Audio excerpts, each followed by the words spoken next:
전도서 보시면요, 하나님을 경외하고 그의 명령을 지키는 것이 사람의 본분이다라고 합니다. 본분입니다. 근데 이것이 전도서의 기록을 보면은 젊고 뭔가 패기차고 그런 삶이 아니라 모든 것을 겪어봤던 아마 노년쯤에 쓰지 않았을까라고 보입니다. 그래서 유대의 전승에서는 아가서는 솔로몬이 젊은 때 썼고, 왜냐면 그 뒷부분에 보면은 솔로몬의 그 여인들 이야기가 나오는데 그 모습을 봤을 때 아마 초창기지 않을까. 그리고 잠언은 그 아들들이 있었던 한 중년쯤 되지 않았을까. 그리고 전도서는 말년, 노년에 쓰지 않았을까라고 전승 가운데는 이야기하고 있습니다. 그만큼 전도서는 삶의 연륜이 있고 삶을 다 살아봤던 경험이 있던 그들 나이가 많으신 그런 전도자의 말이 이렇게 나오고 있습니다. 그 때문에 직접적인 경험한 것, 간접적으로 경험한 것, 본 것, 들은 것에 대해서 다 얘기해 주면서 왜 하나님을 잠언 가운데 경외하는 삶을 살아라고 그렇게 얘기했었는지, 왜 그런 삶을 살아야 했는지, 그리고 그것이 결국 내가 살아봤더니 그런 삶을 사는 것이 우리의 본분이었구나라고 하는 깨달음을 주고 있습니다. 보시면요, 히브리어 코엘렛이라고 합니다.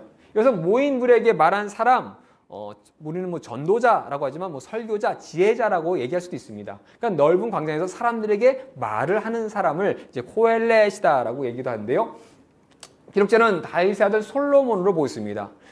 이건 솔로몬의 그 삶 가운데 이야기가 전승 가운데 이야기다 보니까 솔로몬이 졌지 않았을까라고 보기도 하고요. 초대교와 70인역 성경에서도 발견되기도 합니다. 또한 열왕기 상 11장에서 보면은 솔로몬이 노년에 경험했었던 그 비참했던 영적인 상태가 전도서와 상당히 일치했던, 부한 것도 다 해보고 이것저것 다 해봤다라고 하는 그 정도 되는 위치에 있는 사람이 누굴까라고 했을 때 이게 솔로몬이 아닐까라고 해서 솔로몬을 보고 있습니다. 그래서 고대 지혜의 문학과 왕권, 그 다음에 부를 다 가졌던 그가, 또한 지혜의 왕으로서 명성이 떨쳤던 그가 결국 하나님을 경외하는 삶을 버리고 살았던 그 모습 가운데 다시 한번 마지막에 그렇게 하나님을 경외하는 삶이 우리의 본분이라는 것을 얘기하지 않았을까라고 하기도 하고요.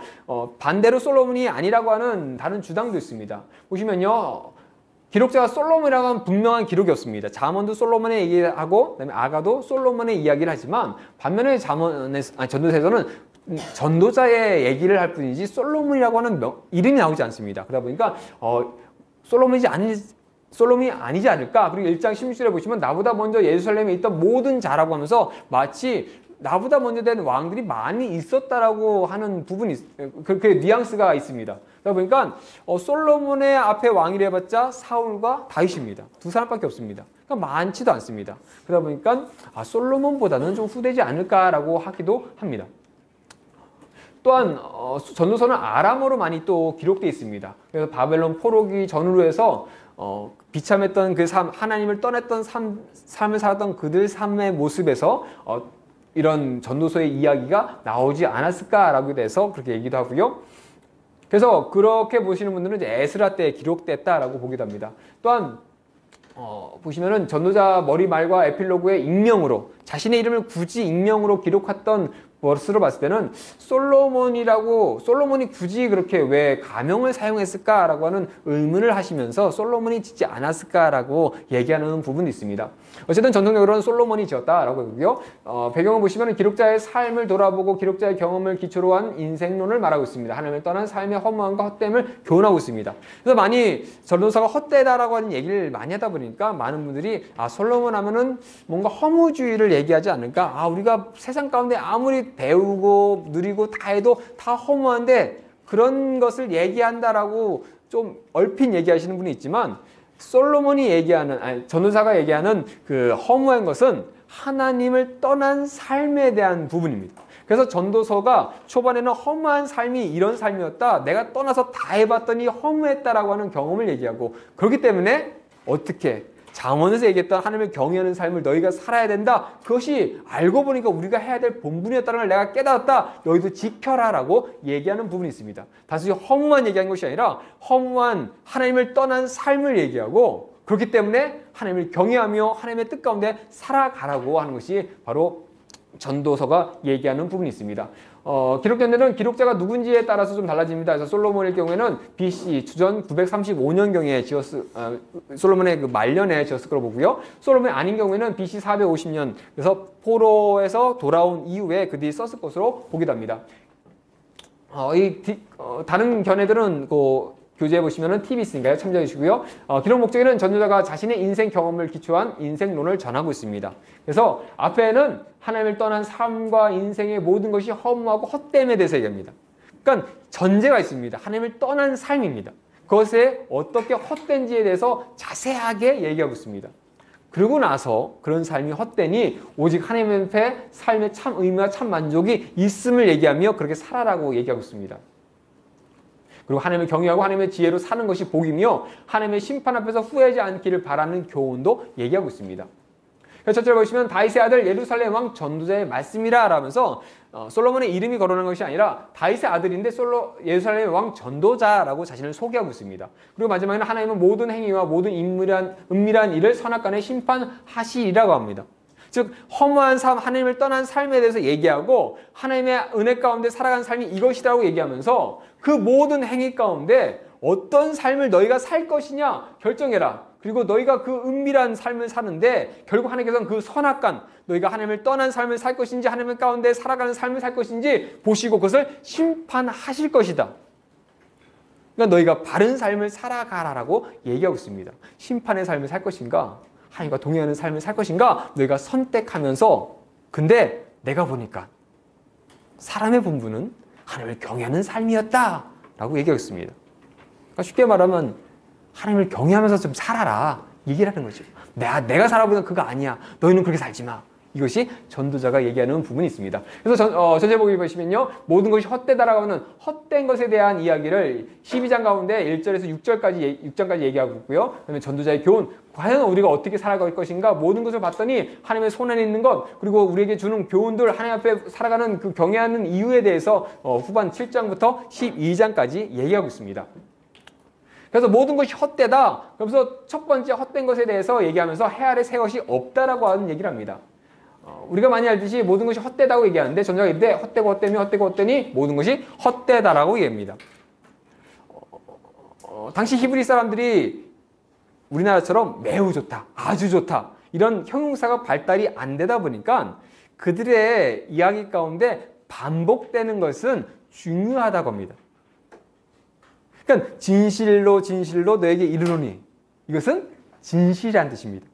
강조죠.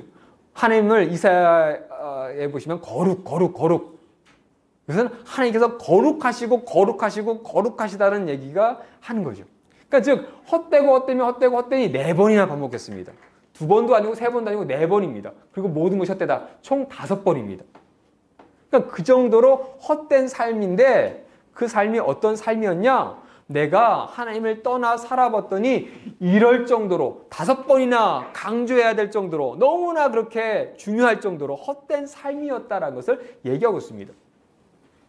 그래서 이 헛됨이란 헤벨이라는 단어입니다. 이것은 헛되다, 의미 없다는 얘기도 있지만 연기 같다, 수수께끼 같다라고 하는 얘기 있습니다. 내가 살아봤더니 그 삶이 연기같이 잡을래야 잡을 수 없고 수수께끼처럼 풀 수도 없는 인생이었다. 내가 해보려고 온갖 것을 다 해보고 누려봤지만 내 삶이, 사람의 삶이 결국 이런 삶이었다.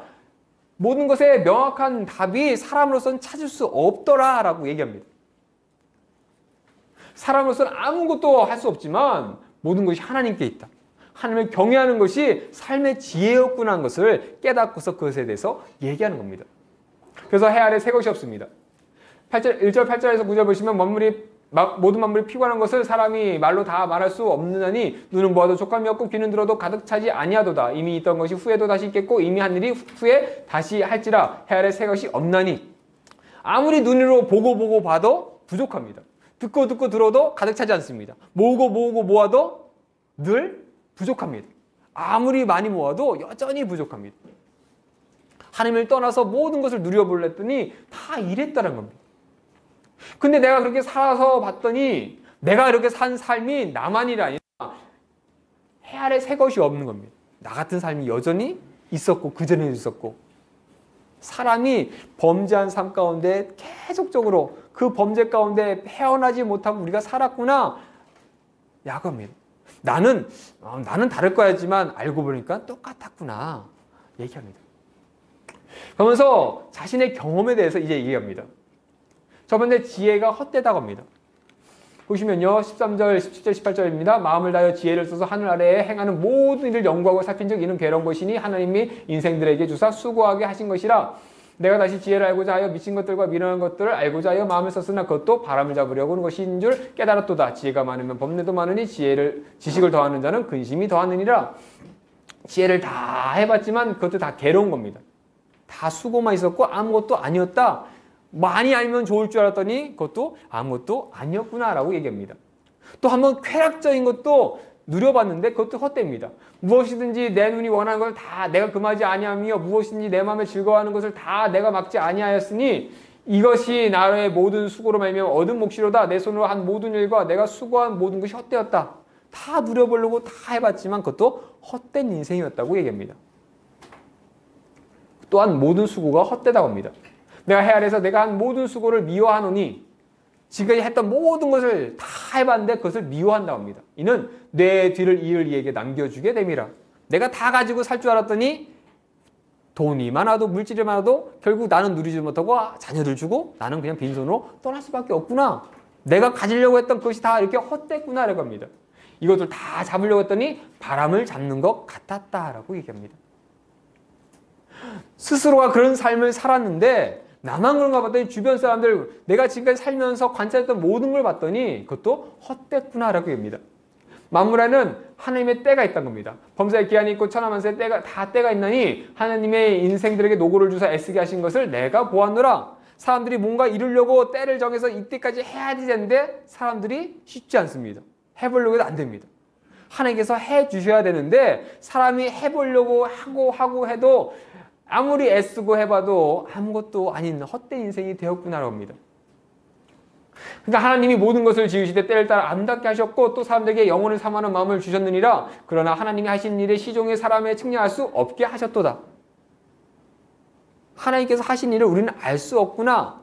우리는 내가 마음대로 다 이룰 수 있고 행할 수 있을 줄 알았더니 다 하나님의 뜻 가운데 되시고 우리는 그것을 알 수 없었구나라고 얘기합니다. 그래서 하나님께서 행하시는 모든 것은 영원히 있을 것이라. 하나님이 이같이 행하심은 사람들이 그 앞에서 경외하게 하려 하심인 줄 내가 알았도다. 왜 하나님께서 내가 원하는 것을 다 내가 원하는 대로 원하는 시간에 원하는 때에 다 되게 안 해주신 이유가 바로 하나님께서 하나님을 경외하게 하려고 우리에게 그렇게 해주셨구나, 우리에게 깨닫게 해주셨구나 하는 것을 알게 되었다라고 합니다. 또 온갖 학대에 대해서 얘기합니다. 또 헛된 수고에 대해서 얘기합니다. 어떤 사람은 아들도 없고 형제도 없이 홀로 있으나 그의 모든 수고에는 끝이 없도다. 또 비록 그의 눈에 부요를 족하게 여기지 아니하면서 이르기를 내가 누구를 위하여 이같이 수고하고 나를 위하여 행복을 누리지 못하게 하는가 하여 이것도 헛되어 불행한 노고였다라고 얘기합니다. 자신이 봤던 모든 때, 학대, 수고, 왕, 존귀, 재물, 장수 봤던 모든 것도 다 헛됐구나라고 얘기합니다. 내가 경험한 것, 감정적으로 본 것 다 헛됐다. 이유는 하나님을 떠난, 하나님을 경외하지 않는 삶은 이렇다라고 얘기합니다. 그렇기 때문에 이제는 그런 삶을 살지 말라고 하면서 교훈을 하기 시작합니다. 모든 것은 하나님의 손에 있다라고 얘기합니다. 지혜자도, 우매자도, 왕도, 악인들도, 의인들도 모든 것이 하나님의 손에 있다라고 얘기합니다.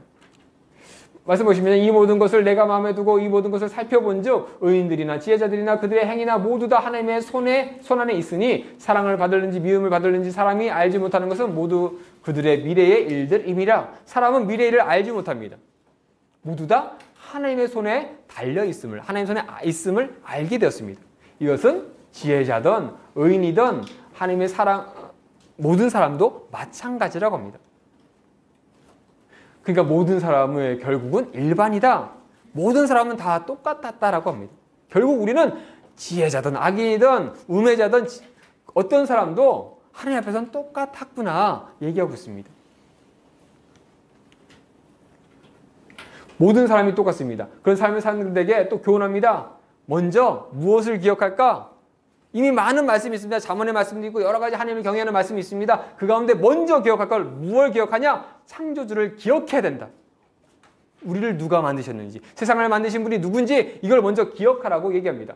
청년이여 내 어린 때를 즐거워하며 내 청년의 날들을 마음에 기뻐하며 마음에 원하는 길들과 내 눈이 보는 대로 행하라. 그러나 하나님이 이 모든 일로 말미암아 너를 심판하실 줄 알라. 너네 마음대로 다 해보고 해봐라. 나도 해봤지만 결국 그 모든 일로 말미암아 너를 심판하실 것이다. 네가 하나님을 떠나서 사는 삶 가운데 결국 나도 마찬가지지만 너희도 심판받을 것이다 라고 얘기합니다. 그런즉 근심이 내 마음을 떠나게 하며 악이 내 몸에서 물러가게 하라. 어릴 때와 머리에 검은 머리의 시절이 다 헛되니라. 어릴 때 검은 머리, 젊은 때죠. 힘이 있습니다. 뭐든 할 것 같습니다. 내가 하면 다 갈 것 같습니다. 외우는 것도 금방금방 외우고 운동도 잘하고 힘도 넘칩니다. 자신만만합니다. 그런데 그 시절이 다 그렇게 살아가는 것, 하나님을 경외하며 사는 삶이 아니라 하나님을 떠난 삶, 그런 삶 가운데 그래 젊은 것 자랑하고 힘 있는 것 자랑하고 지혜 있는 것 자랑하고 그런 거 자랑해봤자 다 헛되다. 그런 삶 살지 마라. 결국 나도 살아봤지만 하나님은 그것 때문에 너 심판하신다. 그러니 하나님을 기억해야 된다라고 얘기합니다. 그 모든 것을 보면서 과연 우리가 어떤 삶을 살아야 되는 것인가? 사람이 과연 무엇이 본분이었는가? 물질을 얻는 것, 왕권을 지키는 것, 부한 것, 자녀가 잘 되는 것, 그것이 아니었구나. 바로 사람의 본분은 하나님을 경외하는 것이었구나. 그것에 대해서 얘기합니다. 이래 결국 다 들었으니, 너희가 다 들었으니, 내가 지금 살았던 모든 얘기 다 듣고 주변에 있는 사람들 모든 얘기 다 듣고 세상의 모든 얘기를 다 내가 얘기했는데 다 듣고 나서 보니 하나님을 경외하고 그의 명령을 지킬지어다. 이것이 사람의 본분이라. 세상 가운데 하나님을 경외하는 삶의 삶도 있었을 겁니다. 전도자처럼 하나님을 떠난 삶을 산 사람도 있을 겁니다. 그 모든 것을 다 보면서 들으면서 경험하면서 봤더니 그 모든 것이 결국 하나님을 경외하고 그 명령을 지키면서 살아가는 것이 우리의 본분이었구나. 내가 이걸 몰랐구나. 그래서 그렇게 헛된 1장부터 6장까지 얘기하는 그 헛된 삶을 살았고 헛된 경험을 했구나 얘기합니다. 그리고 최종적으로 하나님께서는 그 모든 행위들, 모든 은밀한 일들 그 가운데서 선악간에 심판하신다. 너희가 하나님을 경외하는 삶을 살거나 경외하지 않는 삶을 살거나 그 삶을 살 때 결국 그 너의 행동으로 너의 모습으로 선악간에 심판하실 것이다. 하나님께서 하신다. 그것을 기억하라는 겁니다. 심판받을 것인지 구원받을 것인지 하나님의 백성으로 살 것인지 세상 가운데 심판받을 백성으로 살 것인지 이것을 선택하라고 합니다. 그것을 기억하라고 합니다. 세상을 만드신 하나님께서 또한 우리도 심판하실 것을 기억하면서 과연 우리가 어떻게 살아가야 되는지 이 본분을 바르게 깨닫고 알고 살아가라고 얘기합니다. 전도를 시작하면서 헛된 인생에 대해서 이야기합니다. 그 헛된 인생은 여호와를 경외하지 않는 여호와를 떠난 그 죄된 우리가 역사서를 보면서 예언서를 보면서 봤던 그 헛된 인생을 사는 사람 그 삶의 모습은 헛된 삶이었다라고 얘기합니다. 하나님께서는 세상에 있고 세상에 인도하시는데 여전히 그 인생들은 하나님을 경외하지 않는 인생을 살고 있습니다. 그것은 헛된 인생입니다. 결국 하나님께 심판받는 인생입니다. 인간 한 번 사는 인생 가운데 어떤 삶을 살아야 되는지 하나님께서 우리에게 주신 본분을 지킬 것인지 말 것인지 전도자는 지키라고 합니다. 어떻게 하든 지켜라. 그것이 우리가 바르게 사는 길이다 라고 합니다. 또한 우리의 삶 모든 것이 하나님의 수중에 계시다. 우리가 잘 되는 것, 때도 주시는 것 그거 다 하나님께서 하시는데 그분을 경외해야 되는 것 아니냐라고 합니다. 그러니까 전도자의 말은 반대로 생각하면은 하나님을 경외하는 사람이 아니면 이해할 수 없는 말입니다. 단순히 하나님을 경외하지 않는 사람들 보면은 이 앞에 있는 내용만 다 보면서 하나님은 내가 모르겠고 이 삶 살아보니까 헛되다. 그러니까 어떻게 살겠습니까? 마음대로 막 흥청망청 살 수도 있겠죠. 헛된데 내가 중요한 의미를 두겠어. 그런 삶이 아니라 이 얘기가 하나님을 경외하는 이들에게 주어지는 겁니다. 그리고 하나님을 경외하다가 떠났던 솔로몬 같은 사람들 또한 아직 하나님을 경외하지 않는 자들에게 너희 삶은 이런 헛된 삶이니 제발 좀 하나님을 경외하는 삶 가운데 살아가라고 전도자가 얘기하고 있습니다. 욥이 그 고난 가운데 여전히 하나님을 붙잡았습니다. 실수도 했었고 잘못도 했었습니다. 하지만 그는 하나님을 떠나지 않았습니다. 고난 가운데 하나님 안 믿겠다고 했으면 고난 왔을 때 부인 말처럼 죽던지 나 하나님 안 섬길래 가서 우상 섬기면 되는데 그는 끊임없이 하나님을 찾았습니다. 그러다가 실수도 하고 잘못됐습니다. 근데 왜 그가 안 떠났을까? 그가 끝까지 왜 하나님을 붙잡았을까? 시편의 기록자가 그 고난 가운데, 그 괴로움 가운데 원수들도 있어서 저걸 내가 죽이고 싶은데 그것도 참으며 하나님께서 해주십시오, 하나님께서 해주실 것을 기대합니다 라면서 그 고통을 얘기한 이유, 왜 그랬을까? 전도자가 하나님을 경외하라고 경외하라고 경외하라고 얘기하는데 왜 우리가 경외해야 될까? 단순히 하나님께서 천지를 창조하셨으니까, 세상 만물을 만들었으니까? 전도자가 하나님을 경외하지 않는 삶이 헛되다고 하는데 왜 도대체 헛될까? 아닌 것 같은데 그냥 하나님 모르고 막 살아도 난 좋은 것 같은데 굳이 왜 헛될까? 왜 하나님을 기억하며 하나님 사람의 본분이 그거라고 얘기할까? 과연 우리와 하나님과의 관계가 무엇이었을까? 그것에서 얘기하는 것이 바로 아가서입니다.